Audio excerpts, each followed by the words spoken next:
বিশ্বজুড়ে ভয়াবহ তাণ্ডব চালিয়েছে করোনা ভাইরাস। প্রাণ হারিয়েছেন লাখ লাখ মানুষ। করোনার প্রভাবে সারা বিশ্ব যখন অসহায়, তখন আশার আলো দেখায় ফাইজার, অ্যাস্ট্রাজেনেকা, মডার্নার মতো ঔষধ কোম্পানিগুলো। কোভিডের এই প্রকোপ ঠেকাতে বিশ্বজুড়ে গণযোগে দেওয়া হয় সেসব টিকা। তবে সেই টিকা গ্রহণকারীদের রীতিমতো দুঃসংবাদ দিয়েছেন গবেষকরা। গবেষণায় উঠে এসেছে হৃৎপিণ্ডের প্রদাহ, ফুসফুসের রোগ, মস্তিষ্কে রক্তক্ষরণ সহ বড় ধরনের রোগে ভুগছেন করোনার টিকা গ্রহণকারীরা। আর এর দায়ও স্বীকার করেছেন ব্রিটিশ সুইস ঔষধ নির্মাতা কোম্পানি অ্যাস্ট্রাজেনেকা।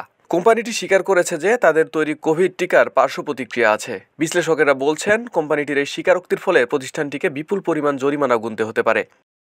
গত ফেব্রুয়ারিতে আদালতে জমা দেওয়া একটি নথিতে প্রতিষ্ঠানটি বলেছে, তাদের তৈরি কোভিড ভ্যাকসিনের কারণে খুব বিরল থ্রোম্বোসিস উইথ থ্রোম্বোসাইটোপেনিয়া সিন্ড্রোমের ঘটনা ঘটতে পারে, যার ফলে মানুষের রক্তে প্লাটিলেট কমে যায় এবং রক্ত জমাট বেঁধে যায়। ইংল্যান্ডের অক্সফোর্ড ইউনিভার্সিটির গবেষকদের তৈরি কোভিড-19 টিকার কারণে গুরুতর অবস্থা ও মৃত্যুর ঘটনা ঘটেছে। এমন ডজন খানেক ঘটনার কথা উল্লেখ করে অ্যাস্ট্রাজেনেকার বিরুদ্ধে অর্ধশতাধিক মামলা দায়ের করা হয়েছে।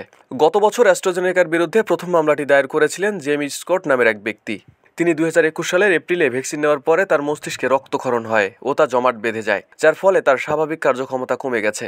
এর আগে স্কটের আইনজীবীর কাছে পাঠানো এক মেইলে অ্যাস্ট্রাজেনেকা তাদের টিকার কারণে টিটিএস এর সম্ভাবনা নাকচ করে দিয়েছিল। তবে হাইকোর্টে জমা দেওয়া নথিতে এর দায় স্বীকার করে নেয় প্রতিষ্ঠানটি। অ্যাস্ট্রাজেনেকার বিরুদ্ধে ব্রিটিশ হাইকোর্টে 51টি মামলা দায়ের করা হয়েছে, যেখানে ভুক্তভোগীরা মোট 100 মিলিয়ন পাউন্ড ক্ষতিপূরণ দাবি করেছেন। বিশ্লেষকেরা বলছেন, ব্রিটিশ সুইস এই কোম্পানিটির স্বীকারোক্তির ফলে প্রতিষ্ঠানটিকে বিপুল পরিমাণ জরিমানা গুনতে হতে পারে। আরিফ হাসান, ঢাকা প্রকাশ।